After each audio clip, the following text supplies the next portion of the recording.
जाको राखे साइया मारी न सकै कोई, बालन बाका करी सकै जो जग बैरी होय। जाको जिसकी, राखे रक्षा, बाका टेढ़ा, बैरी शत्रु दुश्मन, साइया ईश्वर।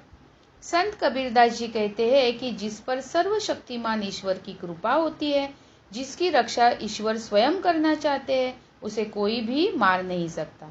भले ही संपूर्ण दुनिया उसकी दुश्मन हो जाए तो भी उसे इस दुनिया की कोई भी शक्ति चोट नहीं पहुंचा सकती। नैनो अंतर आवतु नैन झांपी तो ही ले, ना मैं देखो और को ना तो ही देखन दे। नैनो नयन आँख, अंतर भीतर, आव आना, नैन झांपी नैन बंद करना। संत कबीरदास जी कहते हैं कि हे प्रभु, तुम मेरे इन दो नेत्रों की राह से मेरे भीतर मेरे दिल में आकर बस जाओ, और फिर मैं तुम्हें अपने इन नेत्रों में बंद कर दूंगा। ऐसा करके न तो मैं किसी दूसरे को देखूंगा और न ही किसी और को तुम्हें देखने दूंगा। संत कबीरदास जी यहाँ प्रभु को अपने दिल में अपनी सुंदरता का एहसास कराना चाहते हैं। अपनी भक्ति से यह बताना चाहते हैं कि प्रभु को पाने की इनकी कितनी प्रबल इच्छा है। इसलिए संत कबीरदास जी ईश्वर के दर्शन की प्रतीक्षा कर रहे हैं। लाली मेरे लाल की जीत देखो तित लाल, लाली देखन मैं गई मैं भी हो गई लाल। लाली ईश्वर की महिमा, लाल ईश्वर, जीत जिधर, देखन देखना। संत कबीरदास जी अपने ईश्वर की अद्भुत महिमा का जिक्र करते हुए वह कहते हैं कि यह संपूर्ण संसार मेरे ईश्वर का ही है।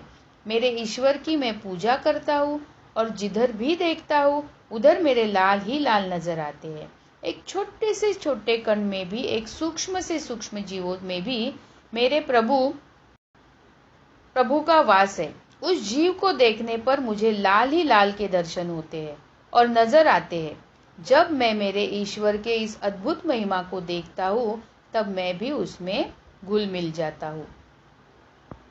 कस्तूरी कुंडल बसई मृग ढूंढे बन माही, ऐसे घट में पीव है दुनिया जाने नाही।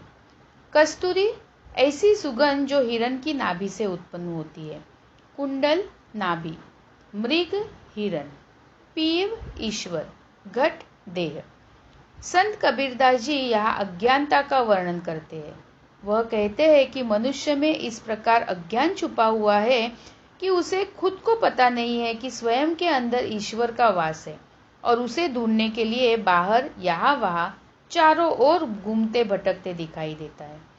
कबीरदास जी कहते हैं कि जिस प्रकार एक कस्तूरी की सुगंध जो हिरण की नाभि में वास करती है, परंतु उस हिरण को इस बात का पता नहीं होता है और वह उस सुगंध को वन में जगह जगह ढूंढता फिरता है कि यह खुशबू कहाँ से आ रही है।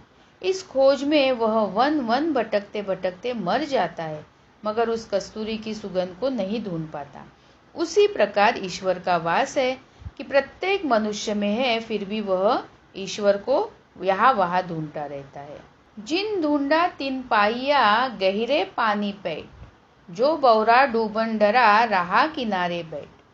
जिन जिसने, पैठ किसी स्थान पर पहुंचने की क्षमता, बौरा पागल बावला। संत कबीरदास जी कहते हैं कि मनुष्य के जीवन में साहस का होना बहुत आवश्यक है। यदि कोई मनुष्य अपने जीवन में अनमोल रत्न पाने की इच्छा रखता है तो उसे गोताखोर की तरह गहरे पानी में उतरना ही पड़ेगा, तो ही वह कुछ न कुछ जरूर लेकर आएगा। लेकिन कुछ पागल लोग ऐसे भी होते हैं जो डूबने के भय से किनारे पर ही बैठे रहते हैं, और ऐसे व्यक्ति अपने जीवन में कुछ नहीं कर पाते। यहाँ कबीरदास जी कहना चाहते हैं कि जो मनुष्य प्रयत्न करते हैं वे कुछ न कुछ पा ही लेते हैं।